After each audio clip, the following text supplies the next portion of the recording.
29% des décès dans le monde sont occasionnés par les maladies du cœur et des vaisseaux sanguins, dont l'hypertension artérielle. En Côte d'Ivoire, le ratio il est beaucoup plus inquiétant. Sur 2 décès, 1 décès donc est causé par ces mêmes raisons. En d'autres termes, sur 100 personnes, ou du moins 100 décès, 50 personnes sont décédées du fait donc de l'une de ces maladies liées donc au cœur. Le jeu en vaut la chandelle, il faut bien qu'on en parle forcément et que l'on tire la sonnette d'alarme. On parle ce soir de l'hypertension artérielle et on essaiera donc de vous donner le maximum d'informations grâce donc à la gentillesse que nous font nos 2 invités d'être en plateau ce soir. Professeur Djelamba Bamba Kamagaté, maître de conférence agrégé en cardiologie à l'université Félix Houphouët-Boigny de Cocody et docteur Patrick Dakia, il est diététicien. Pour ce qui est de l'actu d'ici, on reviendra sur le budget 2021 de l'État de Côte d'Ivoire, donc adopté vendredi dernier. La loupe de Pierre qui revient sur une possible ou impossible boycott des produits français. On ne sait pas d'où ça sort, il nous dira justement d'où est-ce que ça sort. Pour ce qui est du kiff du jour, l'INSEE s'intéresse à nouveau, il faut le croire d'ailleurs, à Aya Nakamura. Peut-être qu'elle est aussi productrice de cet artiste. C'est la énième fois qu'elle en parle. En deuxième partie de tableau, en tout cas, on sera rejoint par 2 web humoristes observateurs, Eben et Alexandre Gigot, avec qui donc on reviendra sur leurs actualités respectives. Pour le volet artistique, sur la scène de la télé d'ici, la T-Band sera en attraction. La télé d'ici, l'essentiel de ce que vous êtes toujours en droit de savoir ici. Bonsoir, bienvenue.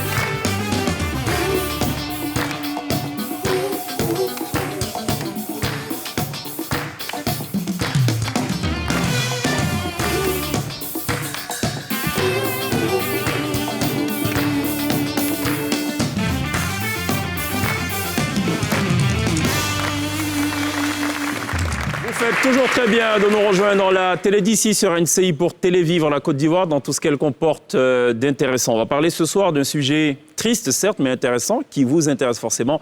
C'est la question de l'hypertension artérielle et on le disait tantôt, on a beaucoup de plaisir d'être en compagnie de professeur Djelamba Bamba Kamagaté. Bonsoir, bienvenue. Bonsoir. Alors l'hypertension artérielle, on l'a dit donc, c'est en gros une forte pression sanguine sur les artères. C'est bien cela? Pour simplifier. Est-ce que toutes les montées de tension sont de mauvaises choses? Toutes les montées de tension peuvent être des mauvaises choses. Ne sont pas forcément des mauvaises choses. Ne sont pas forcément des mauvaises choses. Oui. D'accord. En quoi est-ce que c'est une bonne chose? En quoi est-ce que c'est une bonne chose? Ça peut être un signe d'alarme, c'est-à-dire des sujets peut-être qui ne sont pas hypertendus, mais de façon circonstancielle vont faire une poussée. Donc ça veut dire que c'est des sujets à surveiller. D'accord. Mais quand on est stressé, est-ce qu'on est pour autant un sujet à surveiller? Oui, quand on est couramment stressé, on est un sujet à surveiller. Couramment stressé. Oui. D'accord. Non, parce qu'on a entendu parler du bon stress et du mauvais stress. Oui. Tout est dans le... Enfin, on ne sait pas où le curseur se situe. C'est ça. D'accord. Donc, quand on est soumis à un stress, il vaut mieux surveiller la tension artérielle. En quoi est-ce que c'est une mauvaise chose d'avoir une forte pression sanguine? Pourquoi est-ce que c'est une mauvaise chose? Parce que l'hypertension artérielle, ce qui fait la gravité de cette pathologie, c'est surtout les organes sur lesquels cette maladie retentit, notamment le cerveau, les reins et le cœur. D'accord. Le cerveau, je ne vous apprends rien, vous avez quand même déjà vu des cas d'accidents vasculaires cérébraux, d'accidents ischémiques transitoires qui sont vraiment graves, qui emportent parfois les patients.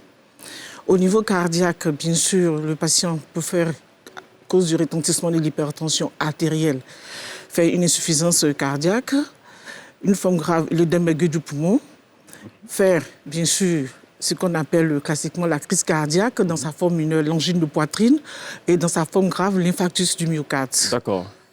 D'accord, ça fait très technique, ça fait beaucoup d'informations en même temps, qu'on va donc essayer d'éplucher, du moins, ou dégrainer avec vous. En tout cas, merci d'être là. Merci également à Patrick Dakia d'être là, diététicien. La diététique, elle a toute son importance, j'imagine, dans la prévention de l'hypertension artérielle. Oui, tout à fait. Le père de la médecine moderne, Hippocrate, disait que ton premier médicament doit être ton aliment. D'accord. Que ton aliment soit ton premier médicament. D'accord. Donc, La diététique, c'est elle qui met en relation l'équilibre alimentaire et la santé. Voilà. Donc, quand on sait la cause d'une maladie, en particulier l'hypertension ici, et quand on sait que le sel, la consommation des sels est un élément déterminant, on pense déjà derrière à la diététique pour pouvoir réguler, pour pouvoir faire de la prévention ou de la suivi de cette maladie-là. Merci d'être là. Merci. On va parler de diététique avec vous le temps d'une trentaine de minutes. Ça va, Pierre? Très bien, merci. Ça va, Lindsay? Très bien, merci. Professeur, c'est assez inquiétant quand même les statistiques que j'ai communiquées tout à l'heure. Sur 2 décès, un décès est généralement lié à des maladies du cœur ou à des maladies du sang. Et donc, on cite notamment l'hypertension artérielle. Est-ce qu'on peut dire que c'est la maladie qui tue le plus en Côte d'Ivoire? Je dirais, en termes de maladies aujourd'hui, bien sûr, non transmissibles, l'hypertension artérielle, effectivement. Ça tue plus que la Covid? Ça tue plus que la Covid, bien sûr. Ça tue plus que la Covid. Ça, c'est sûr. Oui. D'accord. Pourquoi, quand on pense hypertension artérielle, on pense tout de suite AVC, et même inversement? Pourquoi, quand on pense hypertension artérielle, on pense AVC? Parce que c'est l'une des complications les plus graves. Parce que parfois, l'AVC est la circonstance de découverte de l'hypertension artérielle, donc le patient qui ne s'est pas hypertendu.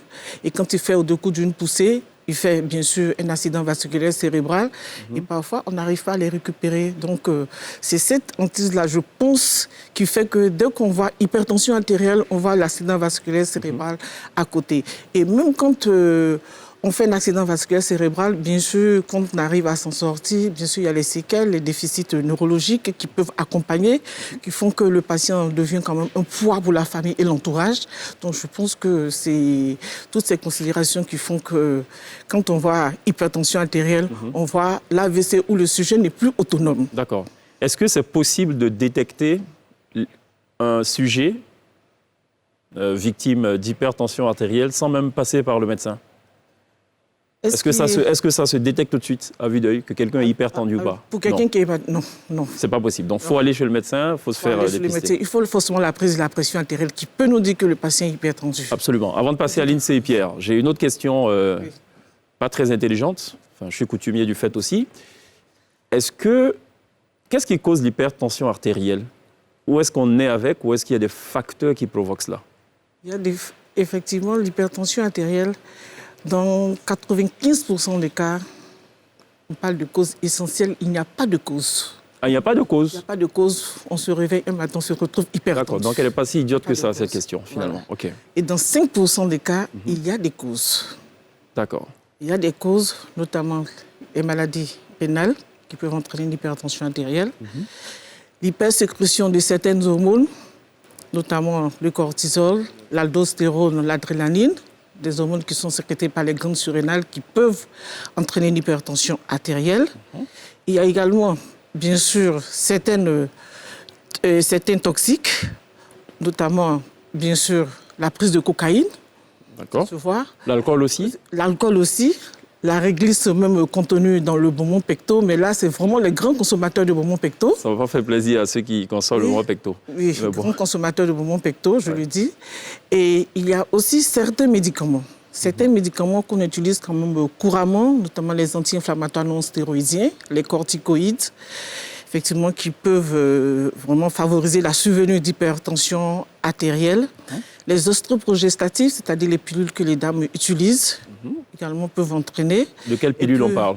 Les ostroprogestatifs. Les contraceptifs? Oui, les ostroprogestatifs, les contraceptifs. Oui. C'est très technique. Celle de deuxième génération ou toutes les générations? Disons, de toutes les générations, mais c'est pour cela qu'il faut surveiller aussi ces dames. Oui, d'accord. Ça a été démontré. Alors, 95% des causes, enfin, ne sont pas connues. Dans 95% des cas, on ne sait pas d'où vient l'hypertension. Et on découvre qu'on est hypertendu. Dans 5% des cas, on sait le dire. Est-ce que c'est héréditaire? Oui. Il y a des familles d'hypertendus. Malheureusement, c'est le mauvais héritage. On n'y peut rien. D'accord. Juste une petite question. Il y a les hypertendus et puis il y a les hypotendus. Oui. Il y a plus d'hypotendus en général que d'hypertendus ou... Non, plus d'hypertendus que d'hypotendus. L'hypotension, en général, il y a des sujets qui sont hypotendus, mais tant que ce n'est pas symptomatique, ça ne gêne pas, donc on verra que peut-être qu'il y a des sujets hypotendus qui ne sont pas dépistés, qu'on ne sait pas. Mais la plupart du temps, les sujets hypotendus, vraiment, le nombre, vraiment, ils ne viennent pas souvent à nos consultations. C'est lorsque c'est symptomatique qu'ils viennent en consultation. C'est là qu'on découvre que c'est l'hypertension. D'accord. Ils ne viennent pas en consultation, ça pose un gros problème d'information, de sensibilisation des masses. On va regarder cet élément, c'est La Vie d'ici. Donc, on a tourné un peu dans les rues du pays pour recueillir le niveau de connaissance des populations de l'hypertension artérielle. On regarde. L'hypertension, bon, c'est au niveau du cœur, manque de beaucoup d'activités, de sport et de stress. Souvent, il y en a qui pensent trop, qui ont beaucoup de stress, beaucoup de soucis. Bon, quand tu n'arrives pas à combattre ça, tu peux tomber dans ce cas-là. L'hypertension, c'est la tension. C'est quand la tension d'un être humain est très basse. C'est-à-dire la tension devient très très basse. C'est ça l'hypertension. Tension, bon, pour moi, c'est le faux, beaucoup de taux de sel dans l'alimentation. Bon, c'est causé aussi par l'AVC, l'alimentation que nous mangeons chaque jour. Voilà, parce que souvent, on voit l'hypertension artérielle, ce qu'on appelle l'hypotendu. On ne connaît pas trop la médecine, mais on entend souvent les gens parler. Oui, je connais l'hypertension. C'est une maladie. Je crois bien qu'il y a un lien avec la tension. Alors, donc, il y en a un qui a dit c'est quand la tension elle est trop basse. Donc, on est clair que ce n'est pas ça, ça c'est l'hypotension. Il y en a un autre qui a parlé de... C'était intéressant ce qu'il a dit. Enfin, bon, j'ai un peu perdu le fil. Oui, quand on mange trop de sel, c'est vrai? Oui, le sel, quand même, oui, c'est incriminé, ceux qui mangent beaucoup de sel. D'accord. Donc Oui. le sel est aussi une cause de l'hypertension. De survenue d'hypertension artérielle. D'accord. Oui. Lindsay, poursuivez. Oui, non, je voulais continuer donc sur ce que vous aviez dit justement tout à l'heure. C'était par rapport au fait que 95%, enfin, il n'y avait pas de cause. De cause, oui. Mais si on consomme trop de sel, du coup, ça devient une cause. Oui, ça Oui, ça 5% devient des une cause. causes sont... 5%, 5% des cas, il y a des causes. Je n'ai pas fini d'énumérer les causes, bien sûr. Ben, allez-y alors, poursuivez. Oui, parce qu'effectivement, on était sur les maladies endocriniennes et après, sur les toxiques. Et il y a aussi les causes familiales, comme vous l'avez dit tout à l'heure, les causes familiales. Il y a le vieillissement, l'âge avancé, parce qu'avec le vieillissement, les vaisseaux aussi vieillissent avec une augmentation, bien sûr, des résistances vasculaires qui font que, bien sûr, le sujet âgé développe de l'hypertension. Mais on ne peut rien contre le vieillissement, c'est artérielle. clair. Donc, comment on peut rien contre le vieillissement, ça, On c'est peut rien clair. contre le Mais donc, vieillissement. comment on fait alors pour vieillir sans pour autant être hypertendu? Comment on fait pour vieillir? Bon, bien sûr, peut-être que ça va nécessiter déjà en amont avoir un style de vie, comme on le dit, c'est-à-dire un style de vie, manger peu salé.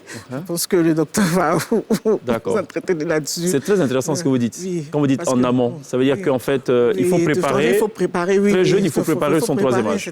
Voilà. C'est bon, Ça, lycée moderne, en quelque sorte, on fait de la prévention. Ouais. Parfait. Alors, justement, sur cette question des 95% dont on connaît la cause et des 5% dont on ne sait, ou c'est l'inverse? Non, 95% on ne connaît pas la cause. Voilà, on ne connaît pas la cause de 5%? Non, 5% on connaît la cause. 95% on ne sait pas. 95%, donc très bien. Alors, est-ce que pour ces 95%-là, on les traite, on les prend en charge de la même façon que les 5% dont on connaît la cause? On ne les prend pas en charge de la même manière, puisque pour ceux dont on sait la cause, bien sûr, une fois qu'on traite la cause, l'effet disparaît. Donc, c'est un traitement étiologique, donc traiter la cause. Et puis, bien sûr, l'hypertension artérielle va régresser. Mais par contre, ceux dont on n'a pas la cause, vraiment, c'est le traitement médicamenteux, c'est le suivi du patient, c'est vraiment l'aider, le soutenir, voilà, pour vraiment suivre correctement son traitement. Donc là, ça peut se faire sur la durée de toute une vie Disons, sur la durée de toute une vie, c'est vrai qu'on entend partout, c'est un traitement à vie. Je dirais plutôt c'est un traitement pour prolonger la vie. Donc on peut augmenter la suivi du patient. Donc on peut guérir de l'hypertension? Non, on ne peut pas guérir de l'hypertension artérielle. Ce qu'on peut faire, puisque le traitement qu'on donne aux patients, c'est de vraiment essayer d'avoir les chiffres de pression dans les seuils bien sûr, de la normale. Donc, c'est ce qu'il faut maintenir durant tout le temps où le patient sera sous traitement avec des contrôles réguliers. C'est ce que je dis. C'est pour cela qu'il faut suivre ces patients. Il ne suffit pas de détecter un patient aujourd'hui, dépister un patient aujourd'hui hypertendu et, bien sûr, prescrire un médicament ou un traitement et laisser le patient. Non, ça va nécessiter un suivi du contrôle régulier. Et puis... Alors, quand on a le malheur d'avoir l'hypertension comme compagnon à vie, parce que vous l'avez dit, malheureusement, quand on l'a, bon, on l'a. Malheureusement, c'est pas... alors, Patrick Dakia, comment on vit avec sans pour autant en souffrir, du point de vue du diététicien que vous êtes? Après, je vous demanderai, en fait, comment on fait pour ne pas être hypertendu grâce à l'alimentation?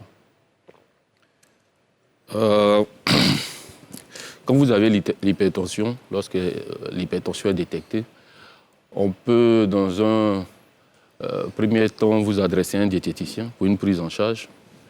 Si la cause est liée à votre mauvaise alimentation. Donc, dans ce cadre-là, on fait ce qu'on appelle un régime alimentaire hyposodé. Je ne sais pas si je réponds à votre question. Oui. Moi, j'ai compris. Je ne sais pas si tout le monde a compris. Non, je n'ai pas terminé. C'est pour juste savoir si je réponds. Oui, d'accord. Qu'est-ce qu'il faut manger quand on est hypertendu pour ne pas donc subir des crises ou pour ne pas que ça devienne quelque chose de fatal? OK. Ce qu'il faut manger, c'est dans le cadre d'un régime alimentaire. Notamment un régime alimentaire qui est faible en sel. En sel. C'est ce qu'on appelle hyposodé. Hypo, c'est en dessous. Sodé, c'est le sodium qui est dans le sel. Donc, il y a un régime qu'on appelle le régime DASH, D-A-S-H, Dietary Approach to Stop Hypertension. Donc, ça veut dire tout simplement une approche c'est pas Daesh, il n'y a pas de problème. Une approche diététique pour stopper l'hypertension. Et dans ce régime-là, on retrouve une alimentation qui est riche en fruits et légumes, une alimentation où on préconise des céréales complètes. Je peux donner des détails, c'est-à-dire au lieu du riz qui a été poli, il faut du riz entier, parce que dans la couche extérieure du riz, on retrouve des fibres qui sont tout à fait bonnes pour la santé. Voilà, on peut expliquer plus loin. Donc des céréales complètes.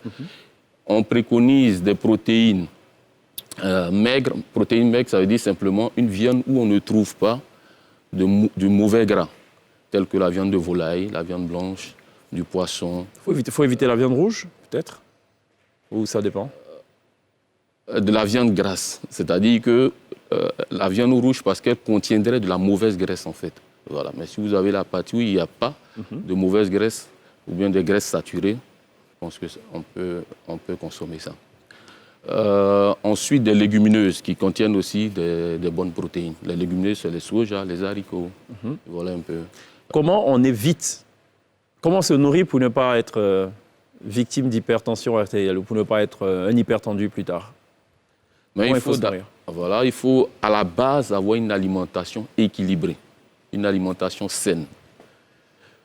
Une alimentation saine, une alimentation équilibrée, c'est ce que j'ai cité un peu, c'est-à-dire une alimentation qui n'apporte pas à l'organisme tout ce qui peut concourir à faire le terrain de l'hypertension.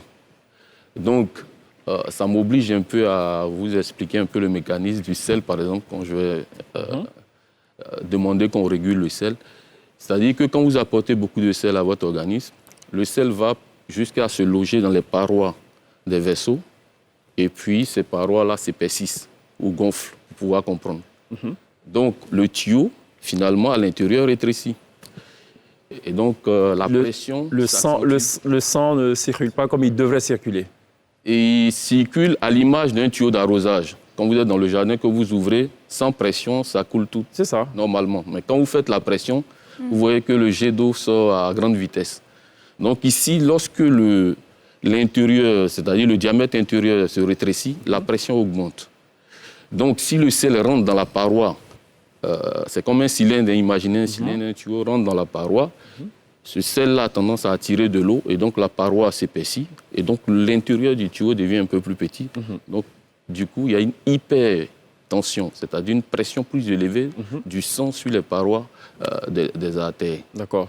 Et donc le rôle du diététicien ici, puisque c'est le sel qui est en cause, c'est de faire un régime alimentaire où il y a un faible apport en sel. C'est ça, ça ne dit pas pour autant qu'il faut faire un régime sans sel, non.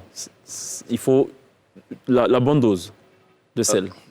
Vous le dites bien, parce que si la consommation recommandée par les nutritionnistes diététiciens est de 6 grammes de sel par jour, et que vous êtes à 10 grammes de sel par jour, il y a un problème. Il y a un problème. Donc si vous êtes en dessous, vous pouvez déjà revenir à 6 grammes ou alors revenir à 2 grammes par jour. Donc il faut Et peser parfois, le sel. c'est tellement insignifiant qu'on parle de sans sel. Il faut peser. Est-ce que c'est mauvais si on fait un régime sans sel, où il n'y a pas du tout de sel? Les aliments en eux-mêmes contiennent toujours ces éléments sel-là, c'est-à-dire le sodium. Voilà. Donc, il y a toujours du sel caché, c'est-à-dire qu'il y a du sel visible et il y a des minéraux cachés. Voilà. Par exemple, quand je prends un pain classique, il se fabrique avec du sel. Il y a du sel là-dedans. Donc, il ne faut pas en rajouter. C'est un sel caché. D'accord. Voilà. Donc, il y a toujours du sel quelque part. Maintenant, à l'alimentation ou bien à table, ajouter, à la cuisson, ajouter, finalement, on ne contrôle plus rien. Et ça peut préparer une hypertension. Lindsay? Non, je voulais savoir si du coup, est-ce qu'il faut peser le sel quand on cuisine par rapport au dosage? Ou alors il faut justement éviter, pour rejoindre ce que Cheikh disait, est-ce qu'il faut éviter de mettre du sel puisqu'il y en a dans les aliments de manière naturelle? Bon, d'abord à la base, le sel, ça donne du goût, c'est un rehausseur de goût. Donc déjà, ça fait partie de la vie normale. Voilà. C'est comme le garba, sans sel, c'est juste pas possible. C'est parce que c'est quand il y a un problème qu'on vient maintenant faire des restrictions. Voilà. Donc on peut cuisiner avec du sel et... Oui, si vous n'avez pas de problème particulier. Mais par exemple, je suis obligé de prendre une anecdote pour que vous puissiez comprendre. Il y a quelqu'un que je connais qui était hyper tendu, donc qui allait jusqu'à cracher du sang. Et donc après, je suis passé chez eux pour donner quelques conseils pour voir un peu comment ils mangeaient. Mais quand j'ai dit, tu dois réduire ta consommation de sel, toute la maison, les enfants ont crié, docteur, dis-lui bien. C'est vraiment ça le problème. Okay, donc il était réputé pour être... Il demande qu'on mette beaucoup de sel, mais à table encore, il ajoute du sel. Bon, lui, il exagère. Donc, faut éviter d'exagérer. Ok, ça. On marque une pause. Avec votre permission, on va à la pub et on revient dans quelques instants.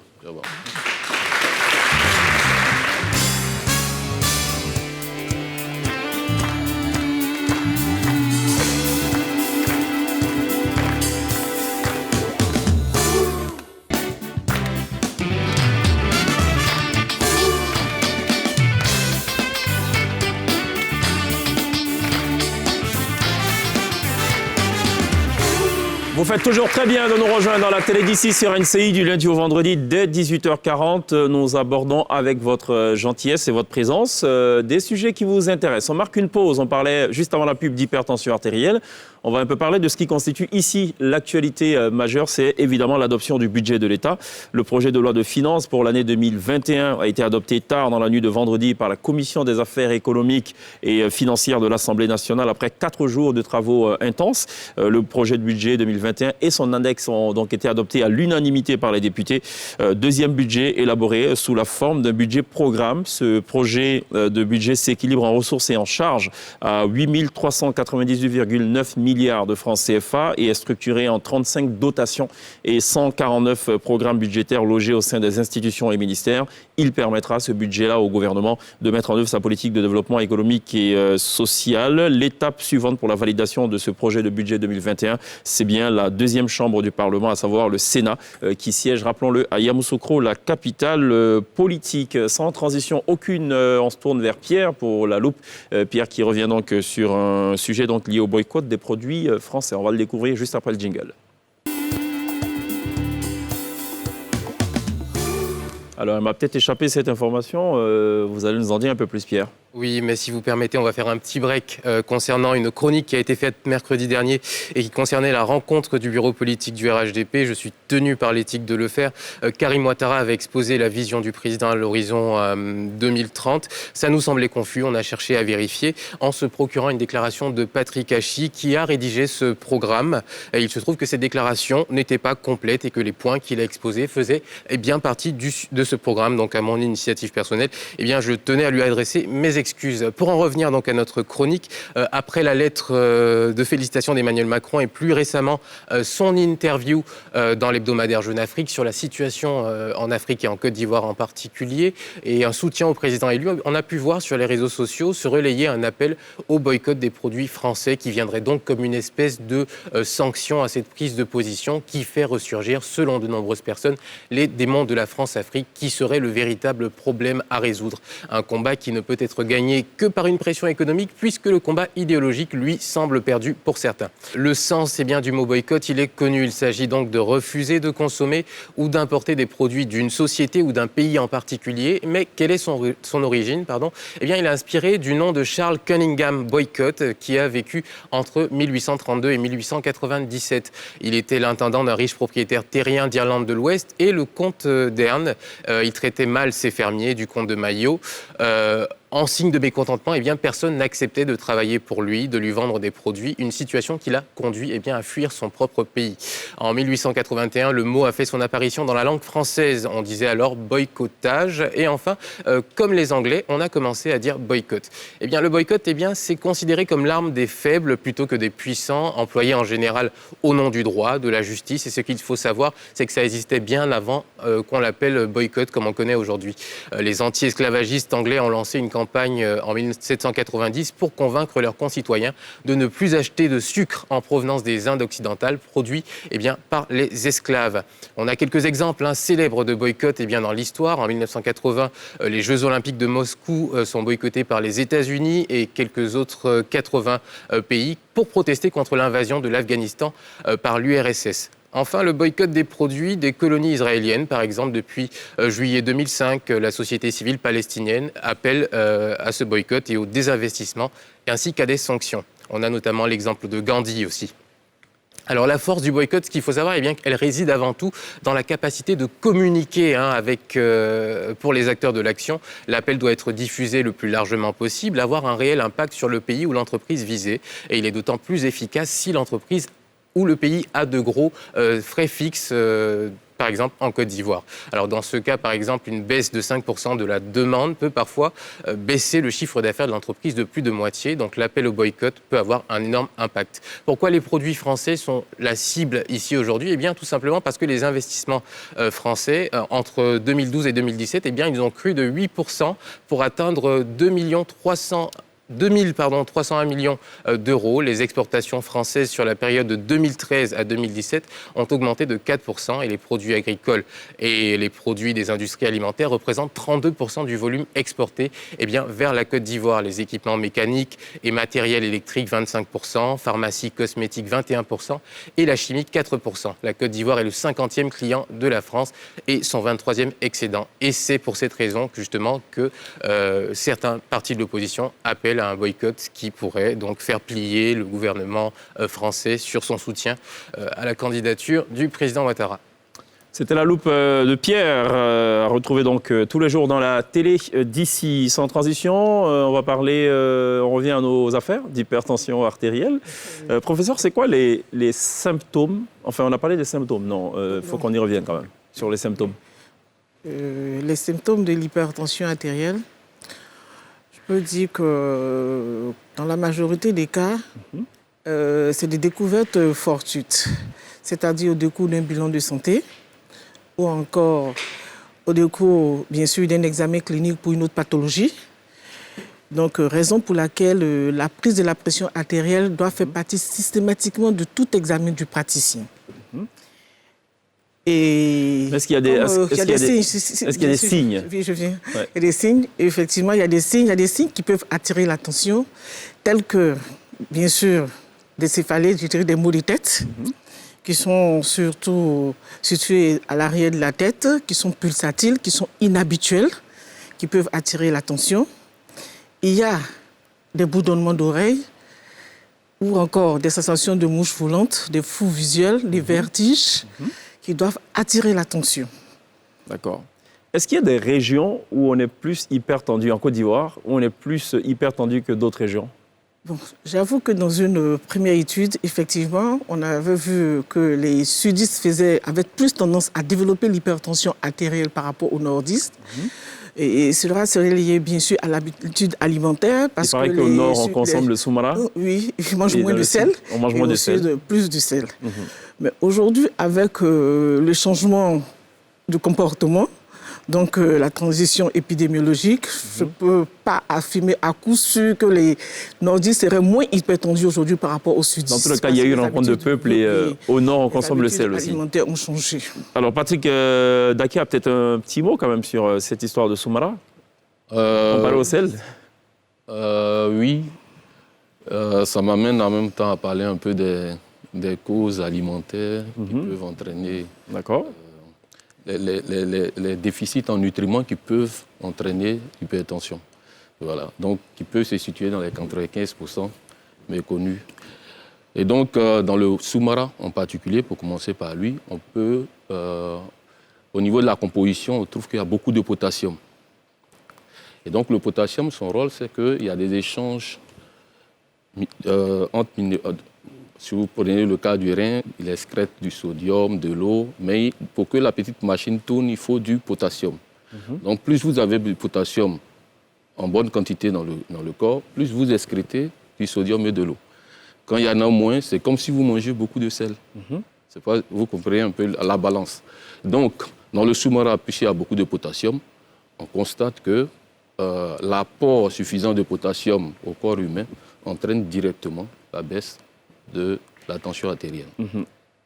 Ça me permet d'aller voir un autre élément qui est le zinc, qui lui aussi intervient. Tout ça, on trouve ça dans les fruits et légumes. Voilà. Donc, quand on dit de manger des fruits et légumes dans le régime, c'est ce qu'on vise là derrière. Donc, le zinc aussi, qui intervient aussi dans tous ces mécanismes-là d'échange. Le zinc, les fibres alimentaires. Les fibres alimentaires, c'est un peu ce qui ne se digère pas, qui est dans l'aliment. Quand vous prenez un fruit, un légume, par exemple l'orange, il y a toutes les parties blanches et il y a le jus d'orange. Donc toutes les parties blanches, on a tendance à les jeter. Mais ça, c'est des fibres, ça. Donc quand vous prenez... C'est ça, on en a parlé la dernière fois. C'est bien de manger la peau ou pas? Non, pas la peau, de l'orange, mais les parties blanches. Les parties blanches. Oui, mais est-ce que c'est bien de manger la peau? La peau, rien à voir avec l'hypertension. Hein. Non, ça, vous ne savez pas? Non, je ne sais pas. Ok. Voilà. Alors, on a rappelé justement que l'hypertension artérielle pouvait être favorisée par cette vie-là, finalement, qui est très active, remplie de stress. Qu'est-ce qu'on dit aujourd'hui à des patients qui sont atteints de cette maladie? Est-ce qu'il faut ralentir le rythme de travail? Est-ce qu'on arrive à le concevoir dans nos sociétés aujourd'hui? C'est ce qu'on appelle, bien sûr, le changement de style de vie. Le changement de style de vie. Donc, d'abord, ça va passer par la réduction de la consommation de sel. Là, vous savez pourquoi il faut réduire le sel dans l'alimentation. Bien sûr, maintenir les 6 grammes par jour. Deuxième des choses, lutter contre le stress, c'est-à-dire ça peut passer par, bien sûr, maintenir une activité même physique régulière de 30 minutes, 3 fois par semaine. C'est important. La réduction de la consommation d'alcool. La réduction également, l'arrêt même du tabac purement et simplement, avec bien sûr un accompagnement, c'est-à-dire le sévrage qu'on peut faire. Et puis concernant l'alimentation, il vous l'a dit, c'est surtout les légumes et puis les fruits, les acides gras insaturés qui sont conseillés. Et l'activité professionnelle, bien sûr, en ce qui concerne aussi le poids, il faudra faire attention, lutter contre le surpoids et puis l'obésité. Chez l'homme, maintenir une circonférentielle abdominale inférieure à 102 cm. Chez la femme, maintenir une circonférence abdominale inférieure à 88 cm. En quoi est-ce que le gros ventre est lié à l'hypertension artérielle? Là, je parle que tout le monde comprenne. Parler de circonférence, c'est trop technique. En gros, quand on a un gros ventre, ça rentre dans le cas de ce qu'on appelle le syndrome métabolique. Le syndrome métabolique, et là encore, il va falloir expliquer donc, vraiment l'accumulation de graisse. Oui. Et vous savez bien que l'accumulation de graisse au niveau des vaisseaux, va générer bien sûr. D'accord. Donc quand on a un gros ventre, généralement c'est la graisse qu'on prend et quand il y a la graisse, donc au niveau des vaisseaux sanguins, il y a un problème. Oui, une accumulation. C'est la circonférence dont tu parlais. Voilà. Donc ça rentre dans le cadre du syndrome métabolique. Ok. Donc faut tout faire pour avoir un petit ventre. Il faut tout faire pour avoir un petit ventre, c'est important. Je voulais revenir sur l'aspect héréditaire. Est-ce que du coup, puisque l'hypertension est héréditaire, est-ce que si j'ai un enfant, il risque donc d'avoir de l'hypertension ou bien est-ce qu'il risque même, pourquoi pas, une malformation cardiaque? Est-ce que c'est lié? Si j'ai de l'hypertension artérielle, ce que mon enfant risque, c'est de faire une hypertension artérielle. D'accord. Mais il ne risque pas de faire une malformation cardiaque. Il n'y a parce que là, aucun vraiment, lien. il n'y a aucun lien. Là, c'est vraiment une activité remet simplement à part. Voilà. Donc, il risque de faire une hypertension artérielle. Donc, ce sont ces sujets à risque-là qu'il faut commencer à surveiller très tôt. D'accord. Donc, je vais essayer de résumer tout ce qu'on a dit, puisqu'on n'a plus beaucoup de temps. Quand on consomme beaucoup d'alcool, donc on a un risque d'être hypertendu et on a un risque donc de transmettre à son enfant l'hypertension. Quand on a un gros ventre, donc on risque d'avoir l'hypertension et donc de transmettre à son enfant. Quand on ne fait pas de sport, on risque donc d'être hypertendu et de transmettre donc à ses enfants. Quand on ne mange pas bien, donc de façon équilibrée, on risque d'être hypertendu et donc de condamner ses enfants. Ainsi de suite, c'est bien ça. Oui. Pour éviter ça, il faut bien manger. Pour éviter ça, il faut faire du sport. Et quoi d'autre? Il faut éviter tous les vices, bien sûr, tabac, alcool. Voilà, il faut les éviter. Tabac, alcool et tout. Donc on peut éviter. Et le stress. Alors Pierre avait posé une question en rapport avec l'activité professionnelle intense. Est-ce que ça, c'est aussi une cause d'hypertension? Oui, ça peut être une cause d'hypertension artérielle. Mais quand on travaille beaucoup, mais qu'on s'épanouit dans son travail? Quand on travaille beaucoup et qu'on s'épanouit dans son travail, dans ce cas-là, je veux dire que les patients, en général, quand ils viennent, puisque c'est un interrogatoire qu'on fait pour chercher un peu la cause de l'hypertension artérielle, vous avez dit, quand on travaille beaucoup et qu'on s'épanouit dans ce travail-là, peut-être qu'il n'y a pas de raison qu'on développe une hypertension artérielle, mais quand on est soumis à un stress, c'est reconnu, on peut développer l'hypertension artérielle. Et comment se faire dépister? Il faut forcément aller voir le médecin? Oui, il faut forcément aller faire. Il faut une prise de la pression artérielle. Il faut une prise. Tant qu'on n'a pas les chiffres de pression, on ne peut pas affirmer comme sur les signes que j'ai cités. Là, c'est ce qu'on appelle les signes mineurs. D'ailleurs, qu'on appelle les signes de Dieu la foi, qui sont... C'est l'auteur qui a décrit la première fois ces signes. Donc, ces signes mineurs-là, quand on les a, déjà, il faut faire prendre la pression artérielle. D'accord. Il faut faire prendre... Et pour diagnostiquer l'hypertension artérielle, je ne sais pas si je peux... Oui, allez-y. Parce que c'est très important. Voilà, donc aujourd'hui, il est recommandé d'utiliser ce qu'on appelle la mesure ambulatoire de la pression artérielle ou encore le holter tensionnel. C'est un appareil que le patient va porter pendant 24 heures et faire tout ce qu'il a fait, ses activités habituelles, tout et tout, et on lui retire l'appareil et on voit la moyenne de pression sur les 24 heures.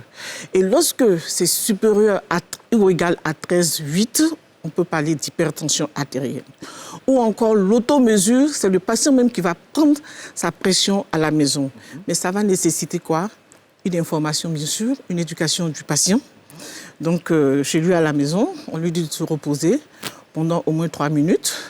Et puis, bien sûr, il prend sa pression artérielle 3 fois avant le déjeuner, 3 fois avant le dîner, pendant 3 jours de suite, ça fait 18 mesures. Et lorsque la moyenne de ces 18 mesures est supérieure ou égale à 13,5 sur, bien sûr, 8,5, on parle d'hypertension artérielle. Mais seulement que pour ces méthodes de mesure, il faut que ce soit, bien sûr, disponible au plan logistique et puis économique. Puisqu'il va falloir acheter ces appareils ou encore payer cet examen. Sinon, bien sûr, c'est la méthode classique au cabinet du médecin où, à chaque consultation, il faut faire 3 mesures qui sont espacées de 1 à 2 minutes. Et, bien sûr, sur 3 consultations qui sont espacées sur 3 à 6 mois. Et lorsque là, on a la moyenne des mesures qui est supérieure ou égale à 14,9, on parle d'hypertension artérielle. Quelle est la mesure qui dit qu'on n'est pas hypertendu, qu'on n'est pas hypo, qu'on n'est pas hyper? La mesure qui dit qu'on n'est pas hypo, qu'on n'est pas... Toutes les mesures peuvent vous le dire. Toutes les méthodes de mesure que je viens vous donner. Vous avez dit au-delà de 13, oui, enfin à partir de 13 jusqu'au dessus. En fonction de la méthode de mesure. D'accord. En fonction de la méthode de mesure. OK. Voilà, on a le cut-off en fonction de la méthode de mesure. Comme je l'ai dit, à la mesure ambulatoire, c'est 13,8. Donc, quand on est au-delà de ça, on est hypertendu. Pour l'automesure, c'est 13,5, 8,5. Donc, quand on est au-delà de ça, on est hyper tendu. Et au cabinet médical, à partir de 14,9. Ok, d'accord. Professeur, merci d'être passé par la télé d'ici. Patrick Diaka, merci d'être passé également par la télé d'ici. On marque une pause, on sera rejoint pour le dernier tableau de cette télé d'ici par observateur Eben et Alexandre Gigot, qui sont tous deux web humoristes.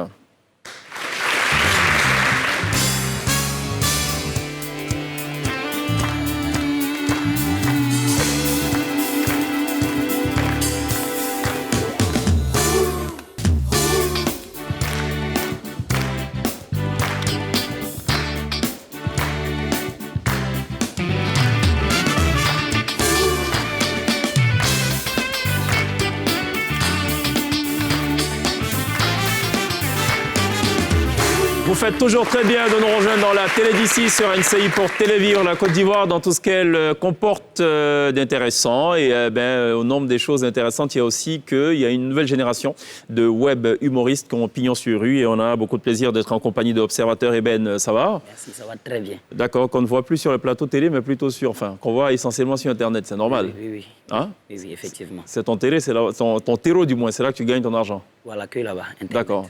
Tu as combien de vues en moyenne sur chaque vidéo maintenant? Ça dépend. Hein. On est plus dans les contenus éphémères qui se suppriment, les stories. C'est ça, d'accord. Voilà, c'est des 600 000, ça dépend. Quand on vient en Afrique comme ça explose bien. Ouais. Ça fait 1 800 000, mais on est plus sur ce qui est éphémère. D'accord, ok. 600 000 vues quand même, pas vidéo éphémère. Ouais, Instagram, story, Snapchat. C'est ça. Voilà. D'accord. Ça paye bien en principe, hein? C'est intéressant pour nous. Pour moi, personnellement, c'est intéressant pour moi. C'est ça. Ouais. Ça va, ça te permet de payer le loyer déjà, c'est déjà pas mal. Ouais. Et de manger un peu. Le loyer, on peut dire, parce qu'on ne vit pas pour payer le loyer. Ah, ok. Je ne savais pas, hein. Moi je demande juste. Oui, mais c'est intéressant et moi je suis toujours content de continuer comme ça. D'accord. Alexandre Gigot, bienvenue. Merci de me recevoir. C'est la première fois à Abidjan. En Afrique, en Côte d'Ivoire, à Abidjan. D'accord. C'est la première fois de tout. Comment vous vous rencontrez, tous les deux? On est dans la même agence, dans la même équipe d'humoristes, un petit peu du web. C'est cela. Mais avant cela, vous avez vos vies. Donc, comment vous vous rencontrez et tout? Quel concours de circonstances? Ou c'est l'agence qui fait... Voilà, c'est l'agence. Moi, j'ai été recruté en 2e dans l'agence. Ensuite, il est venu, je crois, 5e. OK. Voilà, et puis, on voit l'énergie par rapport au projet qu'on propose. C'est cela. Voilà, j'ai proposé l'Afrique, de faire découvrir l'Abidjan à Gigot. Le boss a trouvé que c'est une belle idée, c'est un autre environnement pour son public. Voilà. D'accord. Tu es arrivé quand, Alexandre? Il y a 2 semaines. Il y a 2 semaines? Je suis arrivé d'abord au Burkina. Oui. Là où nous arrivaient quelques bricoles et tout, ça a été un peu compliqué. D'accord. Et après, on est arrivé il y a 2 semaines environ en Côte d'Ivoire, à Abidjan. D'accord. Qu'est-ce qui s'est passé au Burkina? Il n'y a pas une histoire de police, de commissariat? Qu'est-ce que... Si, alors je ne sais pas ce qu'on peut dire ici. On peut tout dire ici en principe. On est sur écoute ou pas? Non. Ça va. On a désactivé tout là. Ok, ça marche. Pour l'occasion. Non, bon, on est arrivé à Ouagadougou, au Burkina Faso, et on a voulu aller en Côte d'Ivoire quelques jours après, par la frontière. Et on a traversé la frontière un petit peu de manière clandestine, de nuit. Oui. Et on s'est fait arrêter, on s'est fait renvoyer d'où on vient. Et là-bas, nous, on arrive là-bas, au lieu de nous contrôler, nous le relâcher, puisqu'on a le droit d'être là. D'accord. Et nous envoie en prison. Et nous, vous avez fait la prison au Burkina? Garde à vue, oui. Oui, ça doit être sympa, ça, non? Non, c'est pas sympa parce que...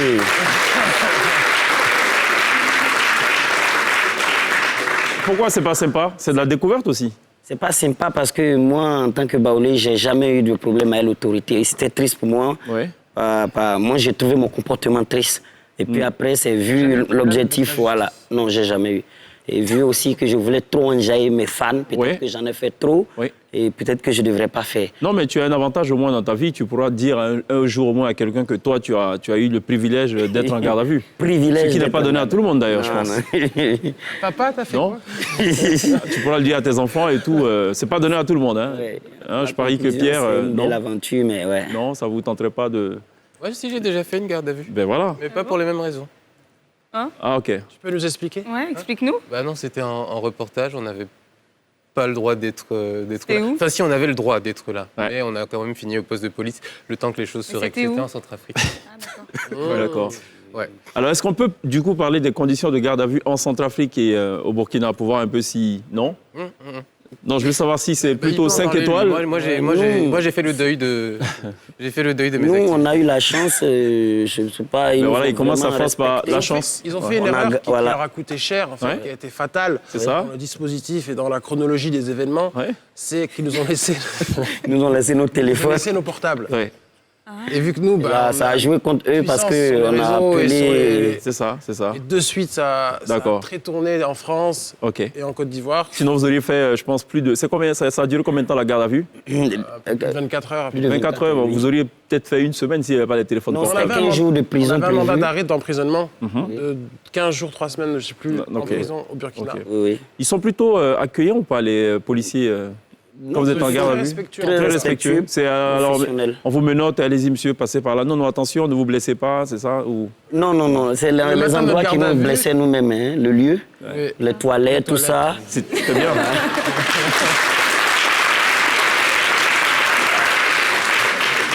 Alors plus sérieusement, on va regarder ce qu'a fait Alexandre Gigot, enfin ce qu'il fait sur Internet, juste pour s'en faire une petite idée. Comment ça? C'est possible? Oui. On peut ou pas? Ça dépend, vous avez montré quoi? Ah ben on va voir.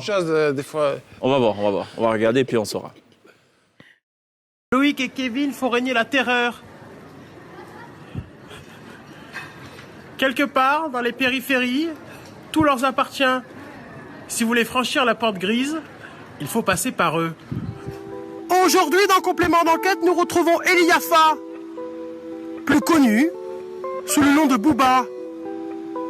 Après avoir évité de peu le cachot, nous le retrouvons aujourd'hui, seul, face à lui-même, à l'U-Arena.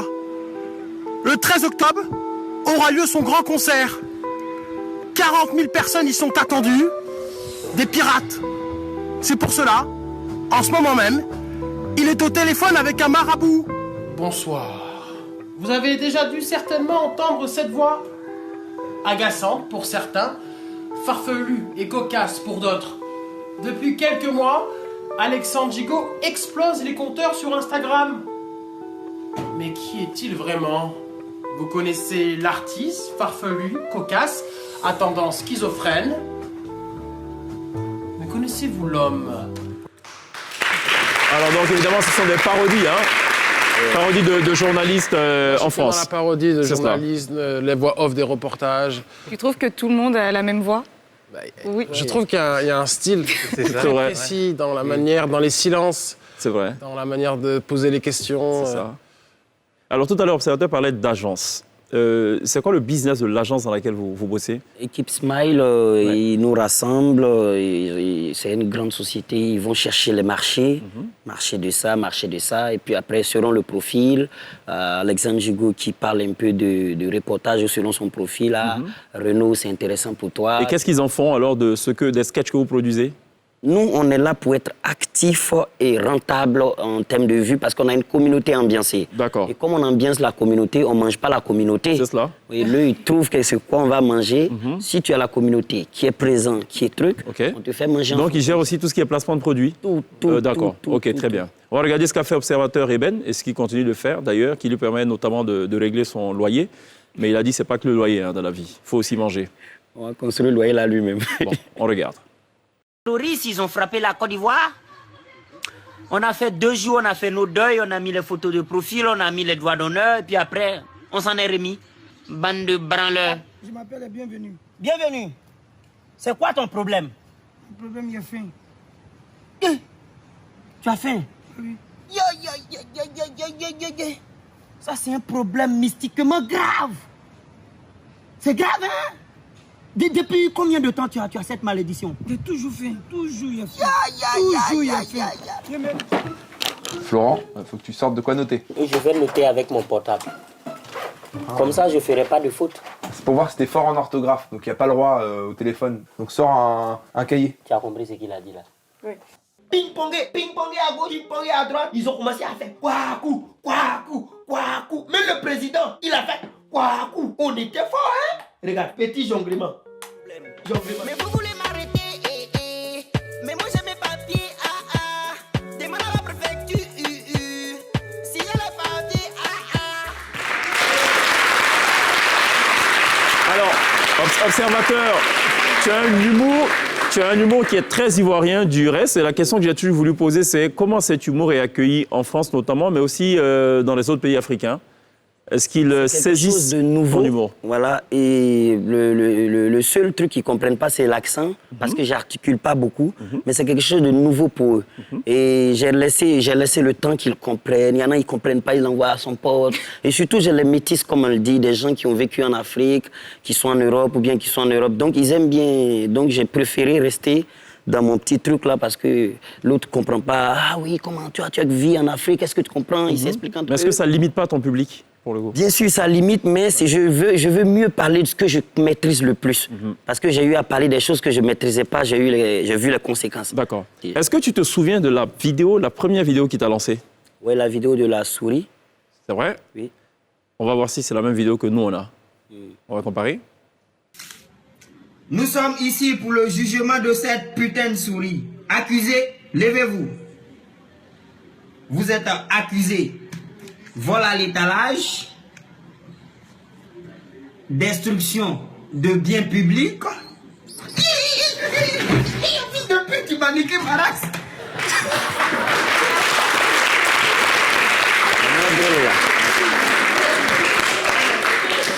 Ça va, Lindsay? Vous avez peur des souris? Non.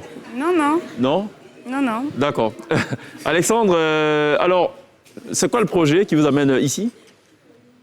Vadrouille. Le projet, c'est la vadrouille, c'est-à-dire l'aventure, de toujours aller découvrir ce qu'on ne connaît pas, d'aller prendre des risques, de sortir sa zone de confort aussi, d'aller voir le monde, quoi, ce qui se passe ailleurs aussi. D'accord. Alexandre, alors, quelque chose d'inspiré depuis que vous êtes arrivé? Bah, un peu tout, le pays, la façon... Enfin, je trouve ici, il y a une sorte de liberté, plus qu'un... Le mot qui me viendrait, c'est liberté. Après, pas forcément liberté sur les droits, je ne maîtrise pas trop comment ça se passe ici, mais on sent qu'ici, il y a plein de choses possibles, qu'il n'y a pas de gêne ou de... Parce qu'en France, par exemple, on est plus formaté, il y a plus un... Dans l'humour? Ouais, dans l'humour, comment les gens se parlent entre eux, je croyais que c'était plutôt le contraire, non? Non. Je croyais qu'il y avait plus de liberté là-bas, de temps. Non, et ça, tout, c'est pas de liberté de droit, non. Et pas ici, les gens sont ouverts, ils parlent, on se tape, on se clash. La serveuse avec au maquis, on sert des bières, dans ce sens, bière, voilà. Dans ce sens-là. Voilà. Dans ce sens, quoi. OK, d'accord. Vous avez dit tout à l'heure, vous avez fait le choix du contenu éphémère. Oui. Ça marche bien, ça paye mieux que d'avoir des vidéos qui vont accumuler du nombre de vues. Ça marche mieux, puis de là-bas, quand on trouve d'autres idées pour faire une vidéo qui va rester longtemps. Voilà. Après, éphémère, il y a des choses qui restent aussi. Ouais. OK. C'est éphémère, c'est peut-être les stories qui durent 4 heures, mais sur une page Instagram, ce qui est bien, c'est que n'importe qui peut voir le contenu comme... même s'il ne nous suit pas, et s'il nous suit, il peut rattraper tout ce qu'on a fait avant. Donc c'est pas si éphémère que ça. La dernière fois, tu étais à Paris et tu travaillais ton one-man show. Oui. Est-ce que tu le travailles toujours et est-ce que tu comptes... Les théâtres sont fermés. Ah oui, voilà, oui, donc je profite pour être rentable parce que tu ne peux pas faire les deux. Ça prend beaucoup de temps, le one-man show. Donc là, comme et ce serait pour là-bas ou pour ici, le one-man show? Ou pour une tournée? C'est une histoire d'ici que je raconte là-bas. D'accord. Voilà. J'ai déjà joué avec Wallace au Bénin, comment on appelle ça au Maroc, ça s'est bien passé, donc je considère que... Oui, mais est-ce qu'il y a des dates prévues, notamment pour Abidjan, pour ce one-man show, non? Non. Si je suis invité, mais il n'y a pas de date. D'accord, parfait. On va peut-être en parler quelques minutes. On va parler d'un autre sujet, c'est le kiff du jour de l'INSEE qui s'intéresse à Aya Nakamura. Jingle et on revient juste derrière.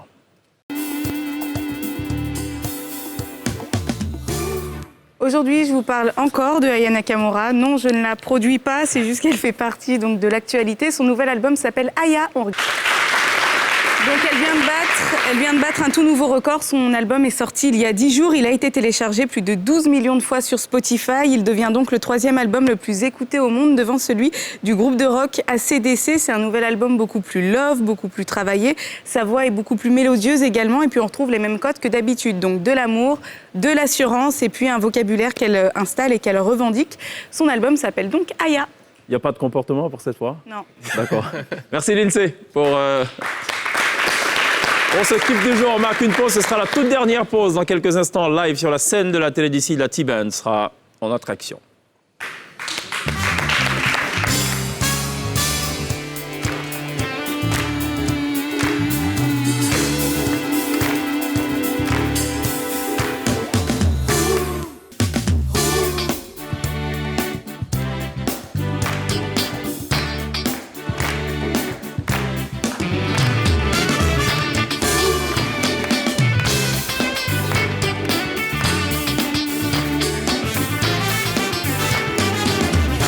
Ce sera tout pour la télé d'ici, consacrée ce soir en partie à l'hypertension artérielle et secondairement donc à Observateur Eben et Alexandre Gigot qui nous ont fait l'amitié d'être là.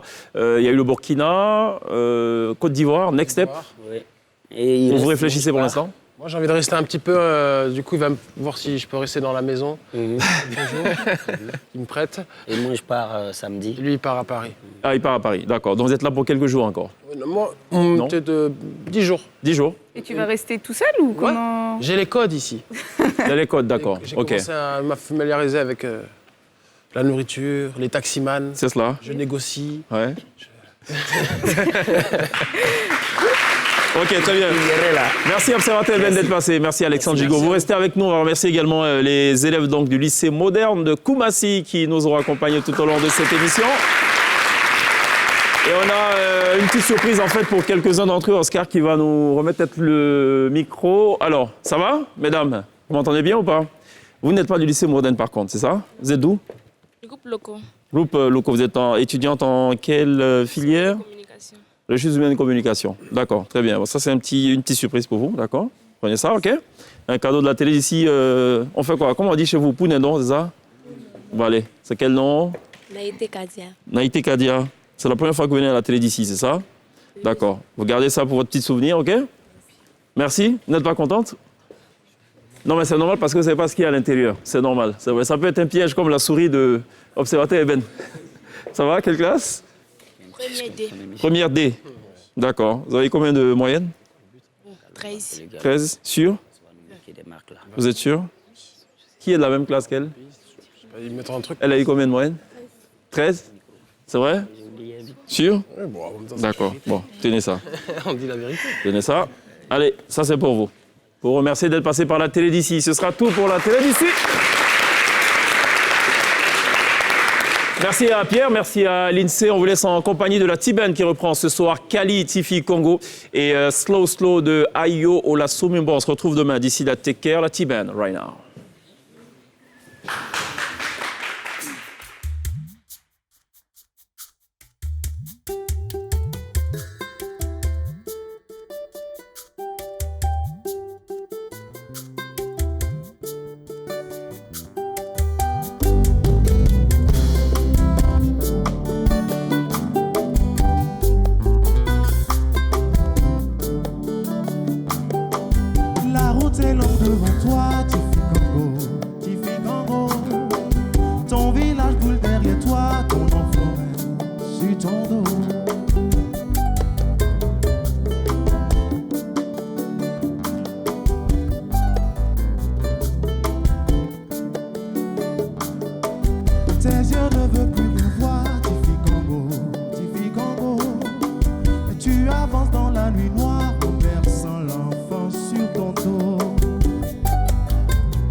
Au milieu des feux et du sang, une femme emporte son enfant. Comme il y a des millions d'années, l'histoire va recommencer. Oh, oh, oh. Tifi Congo, Tifi Congo. Ton enfant dort sur ton dos. Tifi Congo, Tifi Congo. Il sera roi d'un monde nouveau. Tifi Congo, Tifi Congo. Ton enfant dort sur ton dos. Tifi Congo, Tifi Congo. Il sera roi d'un monde nouveau. Merci.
Tifi Congo, Kali, enfin. Andy, slow, Ayo, Daphné, Latiben, merci d'applaudir. Good job.